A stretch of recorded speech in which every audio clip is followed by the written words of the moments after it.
شرمیلا آپ پر بھی، آپ کی پارٹی پر وہ تنقید کی ہے، بخاری صاحب کہہ رہے ہیں کہ آپریشنز آپ کراتے رہے ہیں بلوچستان میں، حالات آپ خراب کرتے رہے ہیں، اور اب آپ کہہ رہے ہیں کہ ٹھیک ہم کر دیں. دیکھیں جی، بات یہ ہے کہ یہ بھی تاریخ کا حصہ ہے، اور جو گراؤنڈ ریالٹی اس سے کوئی بھاگ نہیں سکتا، یا جو حقائق ہے ان سے منہ چھپا نہیں سکتے. کس نے طالبان کو لا کے واپس صوبوں کے اندر بسایا؟ کون پرو طالبان تھا؟ بنو جیل بریک کس کے دور کے اندر ہوا؟ D I Khan jail break کس کے دور کے اندر ہوا؟ کون کہتا تھا کہ نہیں ہم ان سے بات چیت کر کے ان کو دوبارہ سے ہم قومی دھڑے کے اندر لے کر آئیں گے؟ یہ ایک تاریخ کا حصہ ہے نا. وہ کون سی جماعت تھی؟ یہ وہی جماعت تھی جس نے کل اس بریفنگ کا بائیکاٹ کیا اور اس کنسنسس کا حصہ بننے سے انکار کیا، کیونکہ دے آر پرو طالبان، اور یہ سمجھتے ہیں کہ کتنا ہی پاکستانیوں کا خون بہہ جائے اس سے کوئی فرق نہیں پڑتا، لیکن دہشت گردی ہوتی رہے اور دہشت گردوں سے ہاتھ ملا کے گلے لگا کے ان کے ساتھ بیٹھنے کی ضرورت ہے. سو ان سے بات کرنا یا ان کو کچھ سمجھانا بے فضول ہے عباسی صاحب. دیر از نو پوائنٹ آرگیونگ وتھ سم ون جس کی پوری فلسفی ہی بگڑی ہوئی ہو، جس کا پورا نظریہ ہی خراب ہو. ان سے بات کرنے کا بھی کوئی فائدہ نہیں ہے. دیکھیے بات یہ ہے کہ کیسے آپ دہشت گردوں کے ساتھ بیٹھ کے بات کریں گے، آپ کس طریقے سے ان سے بات کریں گے. ہاں، جو ناراض بلوچ بھائی ہیں، جن کے مسائل ہیں، جو چاہتے ہیں کہ بلوچستان کے وسائل میں ان کا حصہ ہو، جو نوکریاں چاہتے ہیں، جو بلوچستان میں ترقی چاہتے ہیں، وہ محب وطن لوگ ہیں. ان سے آپ بیٹھیں، بات کریں اور ان کے مسائل حل کریں، ان کو ان کا حق دیں. یہ میں بھی کہتی ہوں، میری جماعت بھی کہتی ہے.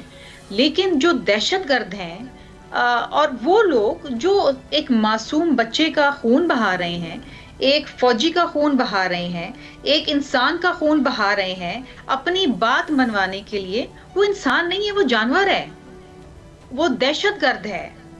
اور دہشت گرد سے آپ بات نہیں کرتے، دہشت گردی کا آپ مقابلہ کرتے ہیں.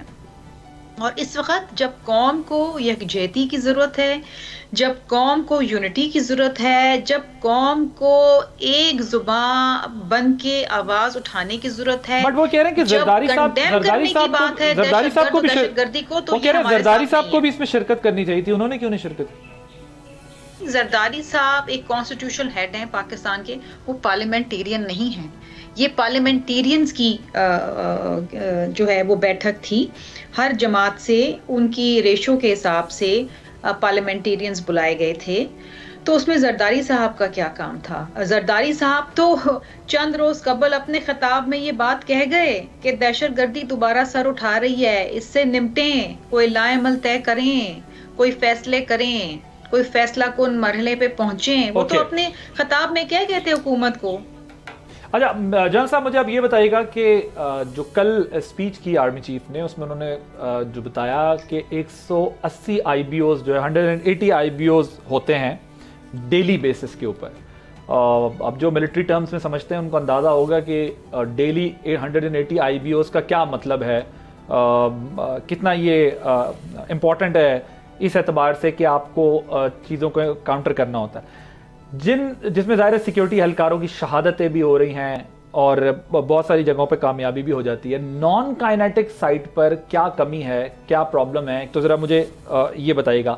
پھر انہوں نے یہ بھی کہا کہ سیکیورٹی فورسز جو ہے وہ علاقے چھڑواتی ہیں، جنگ کرتے ہیں، قبضہ چھڑواتے ہیں، دوبارہ جب وہ حوالے کرتے ہیں تو ہاں گورننس کے گیپس ہیں جو ری سیٹل ہو جاتے ہیں وہاں پہ لوگ دوبارہ. گورننس کے گیپس کا انہوں نے کہا اور سول انتظامیہ اس قابل نہیں ہے کہ وہ اپنا ہولڈ کنٹرول جو ہے وہ رکھ سکے، ان علاقوں میں برقرار رکھ سکے. اب اس میں جو ہے وہ کس کا قصور ہے اور یہ سب چیزیں کس طرح ایڈریس ہو سکتی ہیں، گورننس کے گیپس اور جو ریفرنس انہوں نے دیے ہیں؟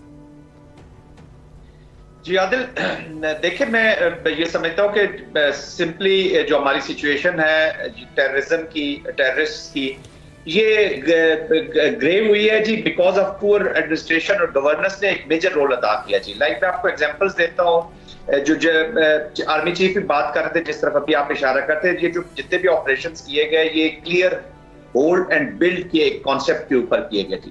تو clear and holding of the area, clearing of the area, holding of the area تو ہماری آرم فورسز، سیکورٹی فورسز کرتی رہی ہیں جی. لیکن جو بلڈ پارٹ تھا وہ ہمیشہ مسنگ رہا ہے. اور یہ نیشنل ایکشن پلان کے بعد بھی دیکھا، پھر ہم نے جب ریوائز نیشنل پلان بنایا 21 میں، اس کے بعد بھی یہ دیکھا اور اب تو اور بری طرح سے دیکھ رہے ہیں. پرویز مشرف صاحب کے ٹائم میں اگر آپ کو یاد ہوگا تو کافی ایریاز بلوچستان کی میں ایگزامپل دے رہا ہوں وہ کیٹیگری اے میں امپروو ہو کے آئے تھے. آج 86% کے قریب if I'm not wrong, yes 86%. Subscribe کریں اور بیل دبائیں تاکہ کوئی خبر رہ نہ جائے.